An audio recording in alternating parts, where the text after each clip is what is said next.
hikmah dari ketidaksempurnaan manusia. Alhamdulillah, ya, Allah itu membuat kita manusia sebagai makhluknya yang paling bagus dari segi bentuk. Saya ulang, paling bagus dari segi bentuk, bukan paling sempurna. Ya. Ini kita bisa salah persepsi kalau kita mengartikan paling sempurna, karena kalimatnya fi ahsani taqwim. Laqad khalaqnal insana fi ahsani taqwim. Sungguh kami telah menciptakan manusia dalam bentuk yang paling bagus. Nah, terus tapi meskipun bentuknya paling bagus, manusia itu masing-masing tidak ada yang dibuat sempurna. Masing-masing pasti punya kekurangan, punya kelemahan. Dan kelemahan itu bisa banyak, bisa sedikit. Nah, tapi kekurangan-kekurangan yang banyak atau sedikit itu bisa bermanfaat untuk kehidupan kita. Tentu kehidupan kebersamaan, ya. Bukan hanya kehidupan individu, tapi kehidupan bersama sebagai sosial. Ya. Memang setiap individu dari manusia itu bisa memiliki kelebihan dibanding orang lain, tapi dia pasti memiliki kekurangan dibanding orang lain juga. Dengan demikian, ketidaksempurnaan adalah suatu hal yang wajar bagi seseorang, siapapun dia. Nah, kalau dikatakan bahwa ketidaksempurnaan itu suatu yang wajar, kita jangan merasa aneh kalau kita tidak sempurna. Semua orang tidak sempurna kok, sama. Cuma letak ketidaksempurnaannya itu beda-beda. Ya. Jadi justru dalam ketidaksempurnaan itulah Allah menunjukkan kebijaksanaannya dan kasih sayangnya kepada manusia. Kebijaksanaan itu bahasa Arabnya hikmah. Ya. Hikmah, kebijaksanaan. Kebijaksanaan yang terkandung di dalam suatu kejadian. Kebijaksanaan Allah. Karena kebijaksanaan Allah masih pasti baik, maka seringkali kita mengatakan hikmah itu segi-segi baik apa, ya. Jadi kalau ada orang dibuat mempunyai kekurangan, hikmahnya apa? Kebaikannya apa di situ? Kebaikan itu dikehendaki oleh Allah. Dan ternyata di kekurangan itu ada ada kasih sayang Allah yang terdeteksi di situ. Oleh karena itu, di kekurangan itu juga ada kasih sayang Allah. Sehingga manusia dengan kekurangan masing-masing itu bisa hidup dengan harmonis kalau masing-masing mau menyadari kekurangannya.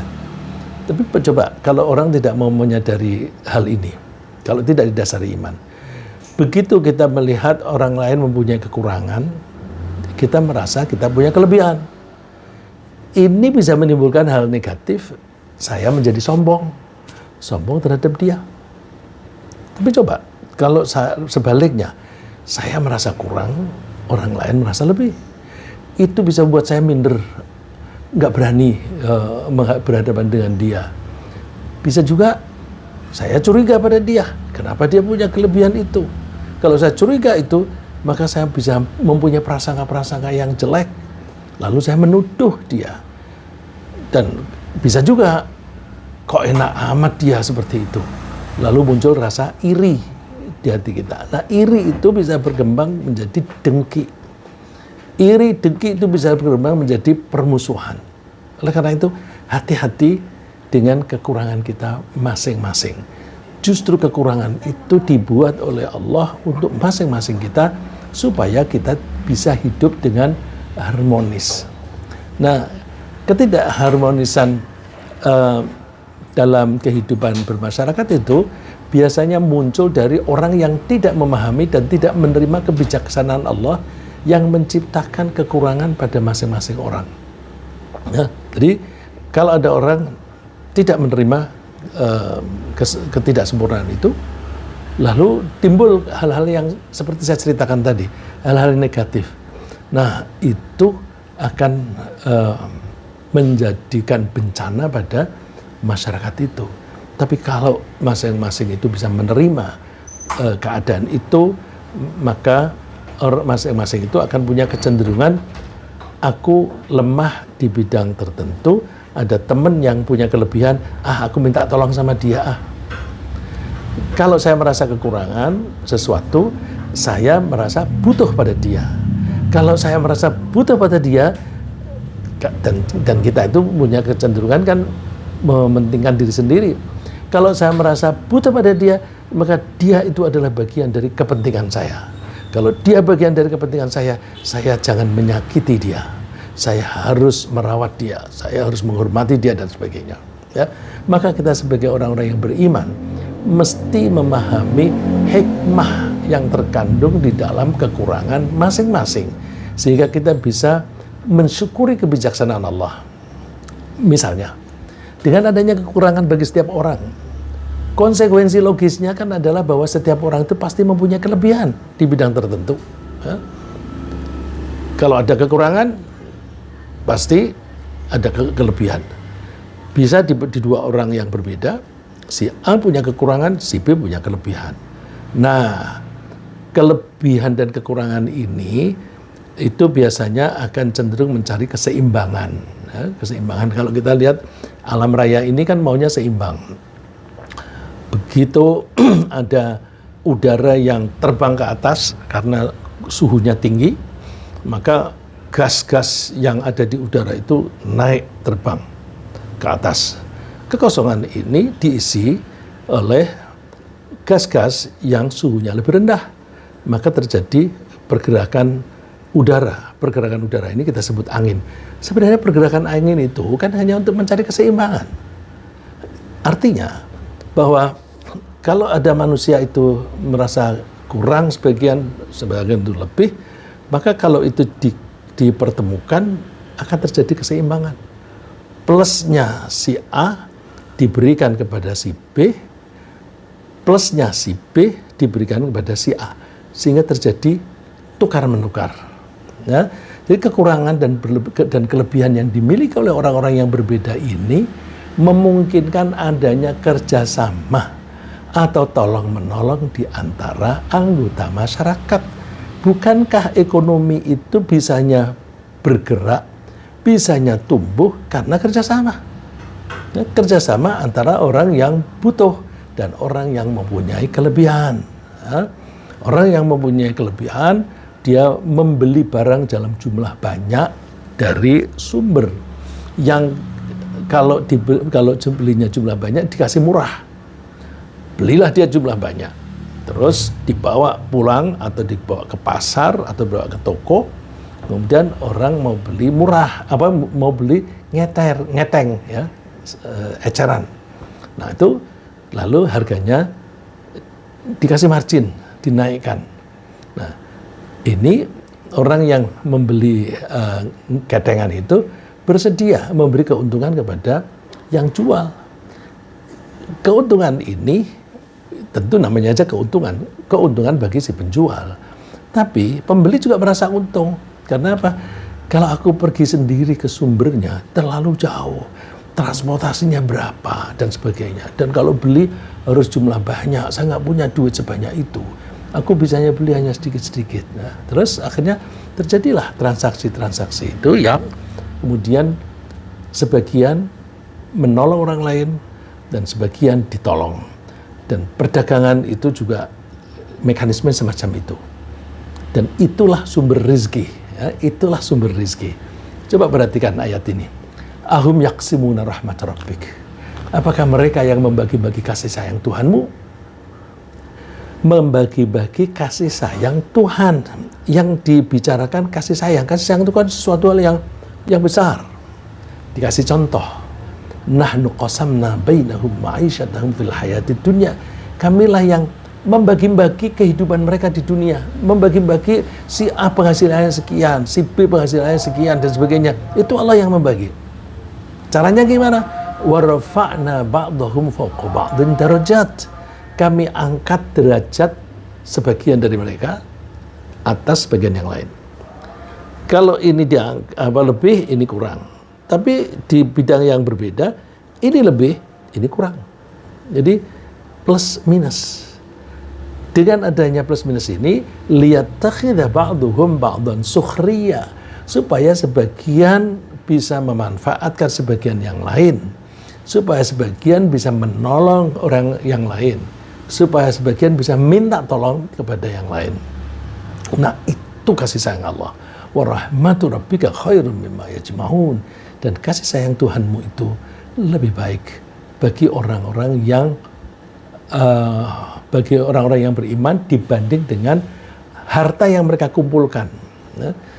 Dibanding dengan harta yang kamu kumpulkan. Ini tempo hari kita bahas bahwa kalau kita berpikir atau mengevaluasi sesuatu, kita mesti melihat jangan hanya sisi materinya saja. Karena setiap kejadian itu ada nilai materi, ada nilai non-materi. Nah, kalau kita melihat dua-duanya, ya materinya dilihat, non-materinya dilihat. Kalau tidak salah, kita suatu saat membahas itu bagaimana supaya kita tidak menjadi materialistik, tidak menjadi matre. Ya. Kalau yang lupa atau yang waktu itu tidak mengikuti, bisa lihat rekaman di YouTube. Judulnya kalau tidak salah, usaha bagaimana supaya kita tidak makin materialistik. Ya. Saya ngasih contoh kepada anak saya.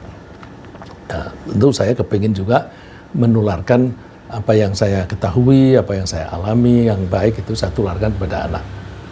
Anak saya misalnya, untuk mendapatkan penghasilan sejumlah uang, nah saya nggak enak kalau menyebut angkanya itu, atau boleh nggak, mohon maaf ya saya nyebut uang ya, untuk mendapatkan uang 10 juta, dia harus melayani sejumlah sekian pasien, jumlahnya banyak sekali. Dibanding ada orang yang bekerjanya, orang yang selevel ya, orang yang selevel, bekerjanya lebih santai, duitnya 2 atau 3 kali lipat lebih besar. Nah, saya ngajarinya begini, kamu jangan melihat atau menitik beratkan pada materi. Kalau kamu menitik beratkan pada materi, kamu akan merasa bahwa ini tidak adil nih. Aku untuk mendapatkan 10 juta, pekerjaan saya harus merawat sekian pasien. Orang itu pasiennya sedikit, tapi ada sektor-sektor yang dia mostly atau hampir tidak mengerjakan apa-apa, udah dapat duit banyak. Terus melihat itu, kok tidak fair? Nah, kamu begitu menangkap atau menganggap tidak fair, kamu sudah sakit hati. Kamu sudah sakit hati. Terus, apalagi kalau kamu melihat ada intrik-intrik. Ya, saya kira kalau teman-teman di PPM lebih paham dari saya, di setiap organisasi pasti ada intrik-intrik. Apalagi kalau organisasinya makin besar, intrik-intrik itu mesti ada. Yang intrik-intrik itu kita suka bilang politicking di dalam perusahaan, atau kalaulah yang lebih besar, politicking di dalam bernegara. Itu biasa. Jadi itu akan menjadi pengelompokan orang-orang. Coba perhatikan yang non materi.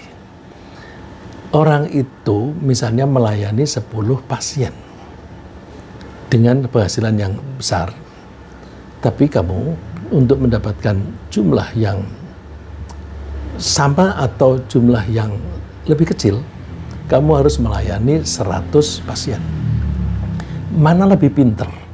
Orang yang dalam sehari selalu melayani 10 pasien dan yang satu melayani 100 pasien. Mana yang lebih pintar? Ini saya jalani dulu waktu saya jadi wartawan. Saya itu melihat ada orang yang petentang-petenteng. Wah, kayaknya dia jagoan ini dalam kewartawanan. Terus saya pasang target. Dalam 6 bulan aku harus bisa minimum sama dengan dia. 6 bulan target saya. Nah, saya tidak lalu iri pada dia, tapi saya kepingin bisa seperti dia. Nah, terus bagaimana supaya saya bisa pintar? Ini bagi saya tuh bekerja itu latihan. Bekerja, nulis artikel itu latihan. Nah, kalau misalnya ukurannya, seseorang bisa pinter kalau sudah menulis 1000 artikel. Maka siapapun kalau dia sudah 1000 artikel, maka dia sudah pinter. Nah, ini kalau pilot, kalau sudah terbangnya, jam terbangnya 2000 jam, nah, itu maka baru boleh naik ke kelas di atasnya. Ya. Asalnya yang Boeing 737 naik supaya menjadi Boeing 747 misalnya. Nah itu jam terbang. Jam terbang itu kan kerja. Cuma ukurannya jam terbang itu jamnya. Tapi kalau wartawan, artikelnya, berapa artikel? Tergantung, saya maunya 1000 artikel itu saya selesaikan dalam 3 tahun atau dalam setengah tahun. Kalau aku mau aku kepengen pinter dalam 3 tahun, cukup 1 hari saya nulis 1 artikel. 1 artikel cukup. Apalagi saya banding. Saya kalau menulis 1 artikel, itu nilainya sekian. Maka kalau saya dalam 1 bulan, itu sudah menyelesaikan sekian. Dibanding dengan gaji saya, pas, cukup. Aku tidak mau lebih dari itu. Nah, kalau dia melihat materi semacam itu, dia kan nggak pinter-pinter. Dia nggak pinter-pinter. Saya nggak mau seperti itu. Aku mau lihat yang non-materi. Aku bisa pinter kalau aku bisa menyelesaikan 1000 artikel. Aku kepingin menyelesaikan dalam 6 bulan. Berarti dalam 1 hari, aku harus bisa menyelesaikan 6 artikel rata-rata. Nah, terus saya semangat. Yang saya kejar bukan duit, tapi kepinteran. Kepinteran itu non-materi. Ya. Jadi di satu sisi, anak saya tadi, kalau kamu mengerjakan itu 100 pasien, maka kamu akan lebih cepat pinter dibanding dengan orang lain yang hanya melayani 10 pasien. Lagi, kalau kamu sebagai dokter, kamu berarti menolong orang. Orang sakit itu seringkali putus asa. Takut mati. Kamu menolong, mohon maaf ini saya ngomong karena penyakitnya itu kan kanker. Ya. Orang kanker itu kan, mohon maaf ini kalau istri saya juga kanker ya. Nah, ini kalau anak saya kan kerjanya di Darmais, itu pusat kanker Indonesia. Jadi artinya pasiennya itu, penyakitnya itu serius. Nah, kalau kamu melayani pasien, niatnya aku menolong pasien ini supaya bisa bertahan hidup. Aku menolong ini karena diperintah oleh Allah. Allah memerintahkan wa ta'awanu 'alal birri wat taqwa. Tolong menolonglah kamu. Nah, kalau kamu melayani pasien dalam rangka melaksanakan tugas dari Allah, kamu dapat pahala. Coba kamu melayani 10 pasien dan 100 pasien, pahalanya lebih besar mana? Nggak usah 100 deh. Pahala 1 pasien saja kira-kira lebih besar mana dibanding 10 juta misalnya. 10 juta rupiah. Lebih besar pahala dong. Nah, jadi kalau kita itu melihat suatu kejadian, jangan terlalu menitik beratkan pada sisi materi. Kalau sisi materi yang kita tekankan, kita akan banyak merasakan emosi-emosi negatif. Dan itu bisa menjadi penyakit jiwa dan bahkan bisa menjadi penyakit fisik. Orang yang emosinya negatif itu lebih rawan terhadap penyakit.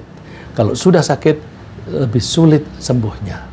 Tapi kalau orang yang emosinya positif, dia punya kecenderungan optimis, riang, dan sebagainya, yang hidupnya nyaman, dan juga kemungkinan umur panjang itu lebih besar. Nah, jadi itu berangkat dari kekurangan-kekurangan. Terus karena kita memang memiliki kekurangan, maka kita tidak boleh merasa sempurna. Nah, tahu diri dong, tahu diri. Saya ini punya kekurangan. Cuma hati-hati ya, kalau recognize atau acknowledge, mengakui bahwa aku punya kekurangan, jangan terlalu menitik beratkan pada sisi negatifnya. Itu nanti bisa emosi-emosi negatif yang muncul. Antara lain yang saya sebutkan tadi, bisa minder, bisa iri, bisa dengki, dan sebagainya. Tapi kita kenali ya, aku memang punya kekurangan ini. Nah, kalau merasa punya kekurangan, maka kita bersedia menjadi mahasiswa misalnya, atau belajar bersedia untuk minta konsultasi. Ini kok perusahaanku kok merugi terus ini aku berarti ada kekuranganku. Konsultasi Nah, kalau kita konsultasi itu kan berarti sikap batin kita menganggap Aku punya kelemahan sehingga aku tidak bisa menganalisa ini, dan ada orang yang lebih pintar menganalisa. Kita undang dia, suruh membuat evaluasi. Nah, itu merasa kurang, tapi kekurangan itu diterima secara positif sehingga dia bisa bertindak secara proporsional, ya, bertindak pada posisi dia pas, tidak sombong, tidak minder. Ya. Jadi kita tidak boleh merasa sempurna, baik dari segi fisik, segi kepandaian, ataupun dari segi ketakwaan. Ketakwaan juga nggak boleh. Ya. Allah melarang itu. Fala tuzakku anfusakum wa a'lamu bimanittaqo. Kamu jangan merasa dirimu suci. Suci itu kan orang yang bertakwa. Kamu jangan merasa dirimu bertakwa. Jangan merasa dirimu orang baik. Allah yang lebih tahu siapa orang yang bertakwa. Jadi kalau kita itu mengaku aku ini sudah pinter, oh penyakit itu. Ini bukan hanya dari segi agama, dari segi bisnis itu pun orang yang merasa hebat, merasa sempurna itu negatif hasilnya. Karena apa? Kalau dia merasa sudah baik atau merasa sudah hebat, itu kan kalau kapasitas pribadi itu sudah mentok.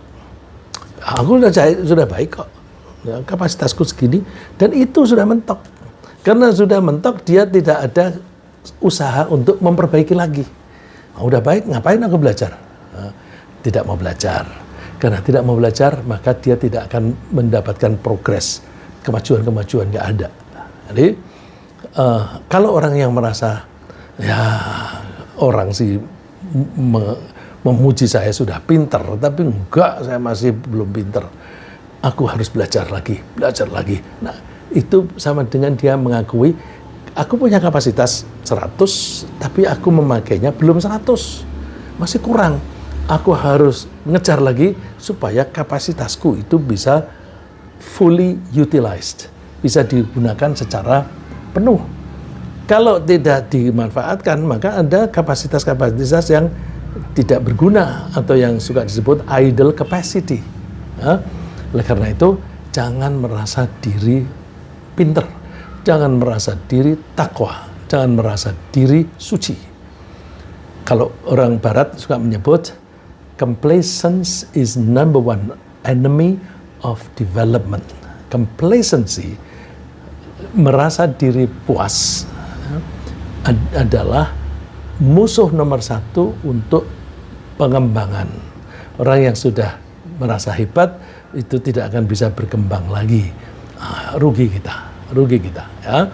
Jadi jika seorang itu tidak menyadari akan kekurangannya dan bahkan merasa dirinya sempurna dalam beberapa hal, sehingga dia merasa tidak memerlukan pertolongan orang lain. Nah, ini lebih berbahaya lagi. Kalau tadi saya masih pada diri sendiri. Kalau saya merasa diri sudah hebat, nah, kalau banyak sekali orang bilang, saya sebagai warga negara yang baik, warga negara yang baik, oh berarti dia sudah merasa baik. Jangan pernah mengatakan begitu. Ya.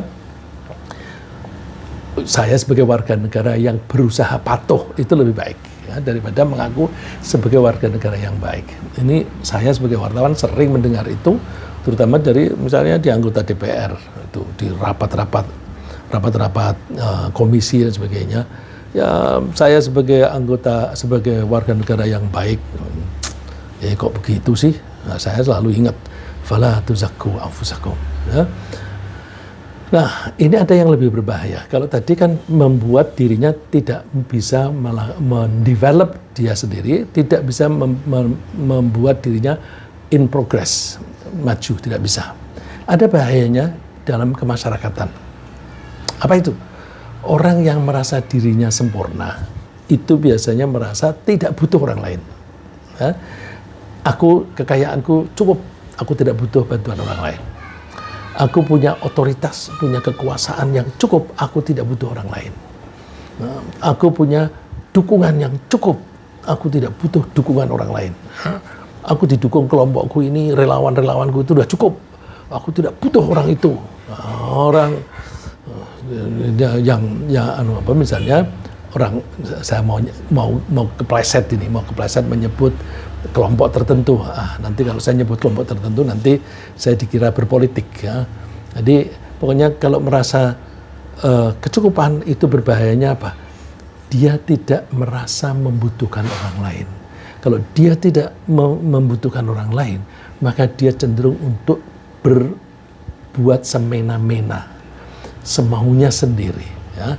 Ini yang kalau orang mengatakan power tends to corrupt. Power tends to corrupt itu sebenarnya tidak diucapkan oleh penguasa itu. Seorang pendeta yang ngomong begitu, ya, orang ahli agama, ya, bahwa kalau orang merasa dirinya serba cukup, dia akan cenderung berbuat semena-mena. Contohnya Fir'aun. Nah, zaman sekarang ada Fir'aun nggak? Ya dicek. Kalau dia berbuat semena-mena, alah siapa yang berani sama saya? Alah siapa yang bisa mengganggu saya dan sebagainya. Dukungan terhadapku kan kuat sekali. Aku mau mengubah peraturan begini begitu. Siapa yang berani mendongkel saya? Nah itu lalu dia berbuat semena-mena, melanggar hukum dan sebagainya, bahkan melanggar hak orang lain. Nah misalnya melanggar hak berbisnis, hak tinggal di tanah mereka sendiri. Jadi karena misalnya orang itu merasa berkuasa penuh, tidak butuh duit dan sebagainya, maka dia kalau ketika kepingin membuka bisnis di lahan itu, orang-orang diusir. Aku lebih berhak untuk tinggal di sini. Terjadilah penggusuran, ya. Dan hak menikmati ketenangan hidup, mulai dari yang kecil, orang yang merasa tidak butuh orang lain, dia kuat, dia siapa yang berani dengan saya. Merokok seenaknya sendiri, asapnya itu bikin sesak nafas orang yang di dekat-dekatnya. Dia nggak peduli, ya. Karena apa? Siapa yang berani negur saya? Misalnya semacam itu. Ya. Allah menyebutnya di Al-Quran, kalla innal insana layadgha ar-ra'ahu istaghna. Ketahuilah bahwa manusia itu mempunyai kecenderungan untuk melampaui batas. Yadgha, melampaui batas. Melampaui batas itu apa? Antara lain misalnya, aku punya hak sebatas ini. Kemudian kalau saya berbuat melebihi dari hak saya akan merampas hak orang lain. Nah, kalau saya merampas hak orang lain, itu namanya zalim. Nah, orang-orang yang merasa dirinya cukup, itu seringkali punya kecenderungan untuk merampas hak orang lain. Ar-ra'ahu istaghna, kalau dia melihat dirinya serba cukup. Dia merasa ya hartanya cukup, kekuasaannya cukup dan sebagainya. Seperti Firaun itulah. Nah, terhadap kekurangan kita masing-masing, kita harus menerima keberadaannya dan kita tidak boleh menyalahkan Allah. Nah, ini kunci keimanan, ya. Kunci keimanan di sini. Kita melihat kekurangan kita, padahal kita sudah berusaha. Ya, kita bisanya sebatas itu. Kita harus menerima keberadaannya itu, ridho, ya, ridho kepada Allah. Tidak boleh menyalahkan Allah. Kenapa sih kok aku melulu yang menjadi korban misalnya, kok aku melulu yang disisihkan dan sebagainya. Nah, karena pada saat kita baru saja kita lahir di dunia ini, kita itu memang sudah serba kurang, ya. Jadi kita terima kekurangan itu karena melihat coba waktu kita lahir, kita tuh kurang apa? Kurang segala macam. Mata belum bisa melihat dengan jelas. Telinga sudah bisa mendengar, tapi kita belum begitu memahami. Nah, hitung-hitungan, diajari hitung-hitungan plus itu aja sulit, apalagi perkalian atau apalagi pembagian. Itu kan kekurangan. Ya. Terus keterampilan juga demikian. Jadi kita semua berangkat dari kurang. Allah menyebutnya, wallahu akhrajakum min butuni ummahatikum la ta'lamuna syai'a. Allah itu mengeluarkan kalian dari perut ibu kalian dalam keadaan kamu tidak tahu apa-apa, nggak punya pengetahuan. Dibilangin kamu siapa namamu, nggak akan tahu itu, ya, tidak tahu apa-apa. Kemudian Allah memberi perlengkapan, ya. Apa itu? Wa ja'ala lakum sam'a wal absara wal afidah. Allah memberi kalian pendengaran, penglihatan, dan akal. La'allakum tashkurun, agar kalian itu bersyukur. Bagaimana bersyukurnya? Manfaatkan fasilitas yang diberikan oleh Allah ini untuk pengembangan diri, ya. Memanfaatkan diri untuk pengembangan diri dan untuk berbakti kepada Allah, itu adalah wujud bersyukur kepada Allah. Jadi pengembangan diri itu tidak mungkin bisa membuat diri kita sempurna. Jadi pertama kita terima, ya saya ini memang kurang. Tapi alhamdulillah masih lebih baik dibanding waktu bayi. Saya bayi tidak tahu apa-apa. Oke, sekarang pengetahuan saya selevel ini. Aku kepengen lebih maju lagi. Nah, terus kemudian kita bersemangat untuk belajar. Nah, ketika kita belajar, kita juga tidak akan bisa menjadi sempurna. Tidak mungkin. Karena apa? Kita dibatas-batasi oleh Allah. Dibatas-batasi oleh Allah. Coba, dari segi umur. Kita dulu tuh masih kecil, lemah. Fisiknya lemah, akal juga lemah. Kemudian berkembang makin kuat, menjadi pikiran kita cemerlang. Tapi kalau sudah pada level tertentu, mulai declining. Ya. Kalau kesehatan itu disebut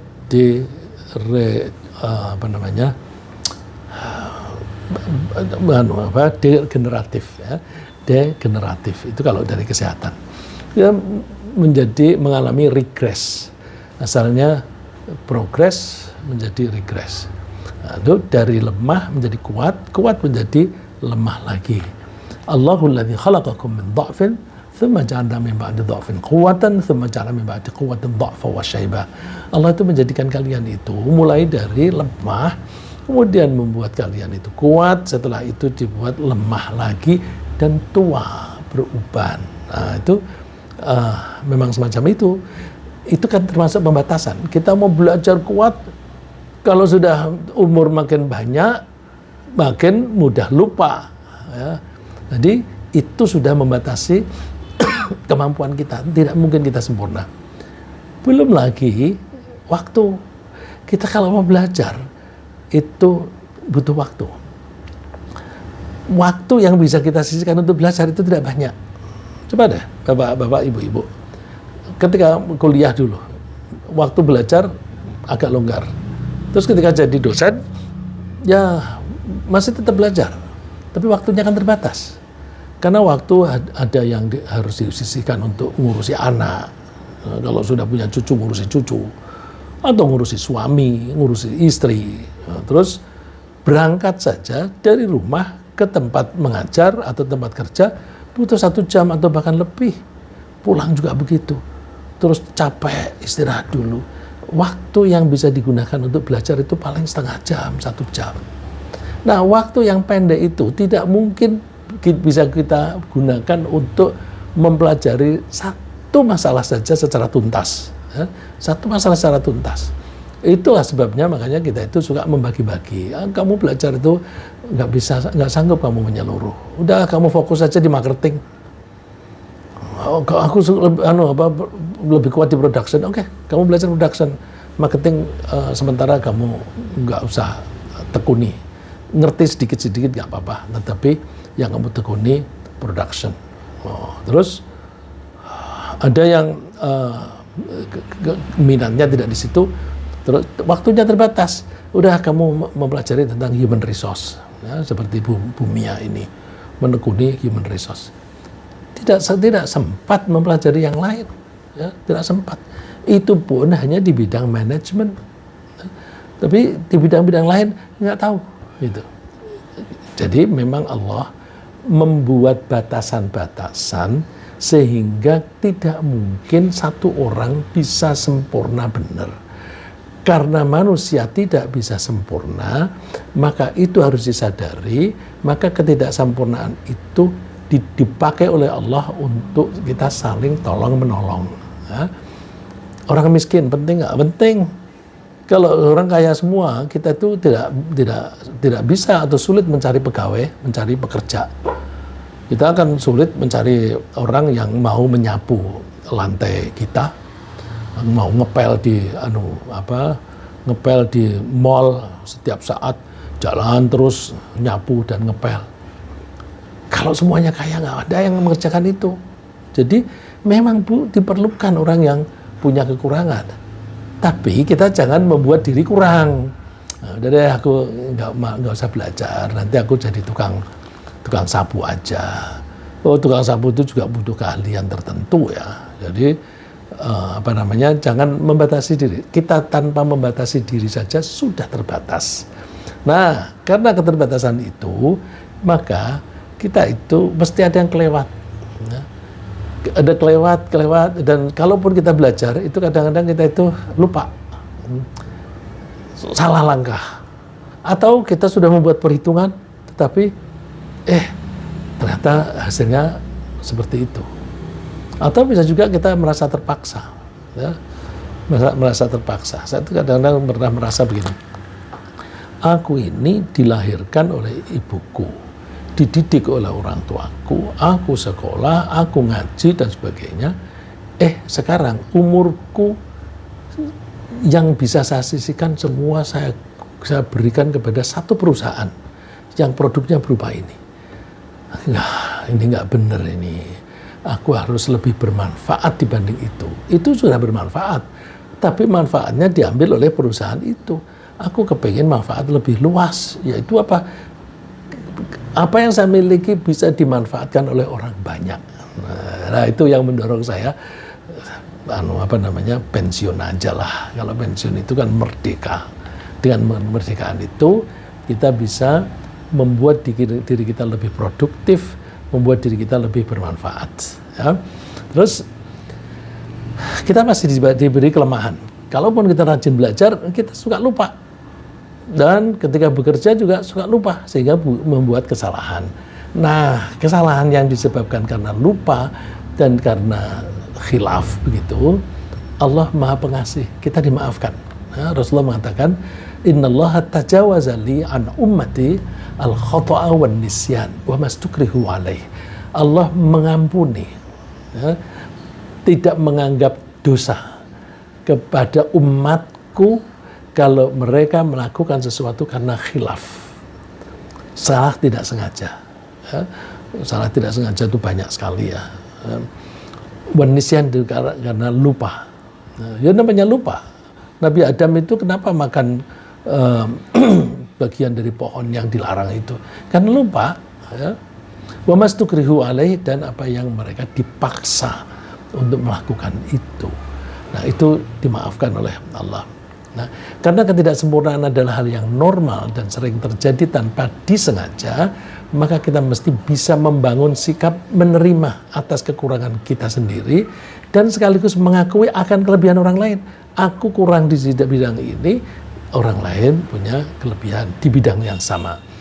Sikap semacam ini mendorong kita untuk rendah hati dan bersedia mengakui kelebihan dan kekurangan masing-masing. Sehingga kita bersedia untuk bermusyawarah dengan orang-orang yang memiliki kepentingan bersama. Musyawarah itu hanya bisa dilakukan oleh orang-orang yang rendah hati. Orang yang sombong, merasa diri pinter, atau apalagi paling pinter, nggak suka musyawarah. Karena kalau dalam musyawarah itu, kalau ada orang usul, kalau memang usulannya bagus, kita terima. Orang yang merasa diri pinter, kalau dia menerima usulan seseorang, sama dengan dia mengakui kebodohannya, mengakui kekurangannya di hadapan orang banyak. Maka orang yang sombong itu nggak suka musyawarah. Terus akhirnya gimana? Kalau menangani bisnis, one man show, semua tangani sendiri. Nah, karena tangani sendiri, padahal setiap orang kan punya kelemahan. Nanti satu saat dia kejeblos. Nah, kalau kejeblos, orang lain yang melihat, ya, salahmu sendiri, kamu tidak mau berunding, dinasihati juga tidak mau. Ya. Musyawarah yang disertai dengan rendah hati itu membuat kita lebih suka mencari kemufakatan untuk kebenaran atau kebaikan. Bukan voting. Voting itu kesombongan. Ya. Karena apa? Voting itu cenderung mencari kemenangan. Ya udah, kita ambil yang mana, keputusan yang mana, voting. Nah, yang menang adalah yang kuat.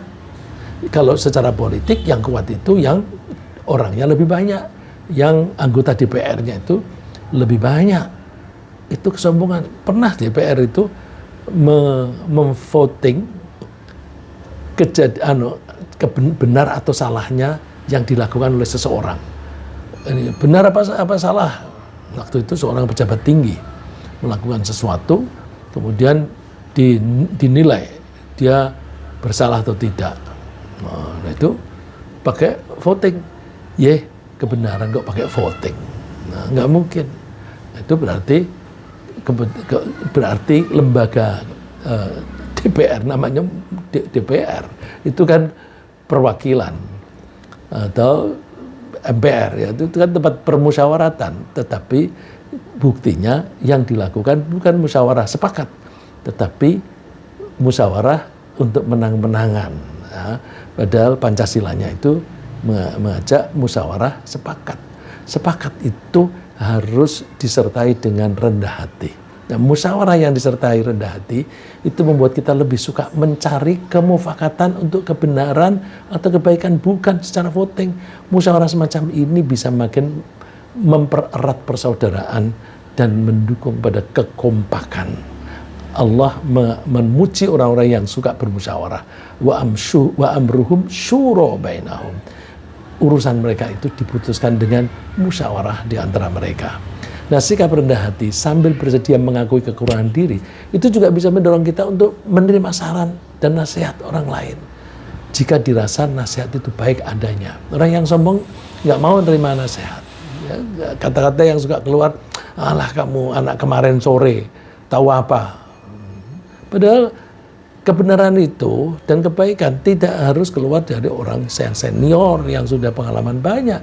Bisa saja anak kecil itu mengeluarkan ide yang benar. Ya, contohnya Nabi Daud. Nabi Daud itu ketika suatu saat ada dua orang yang berselisih, lalu lapor kepada Nabi Daud sebagai raja. Ini orang teman saya ini mempunyai kambing.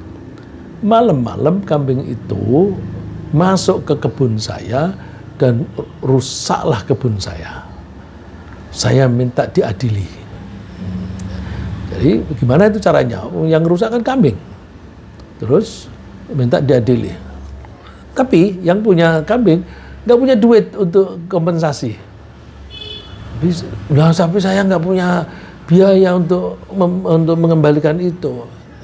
Nabi Sulaiman, anak-anak yang namanya anak-anak itu kan umurnya baru 11-12 begitu.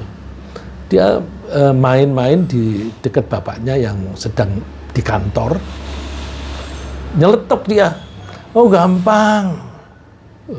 Anak kecil nyelonong interupsi. Gampang, Pak.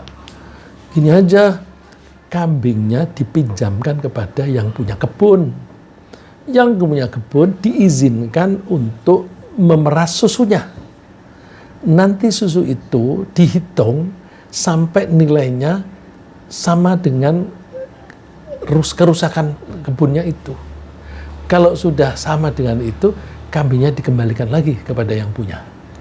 Dengan begitu, yang punya kambing tidak usah mengeluarkan duit.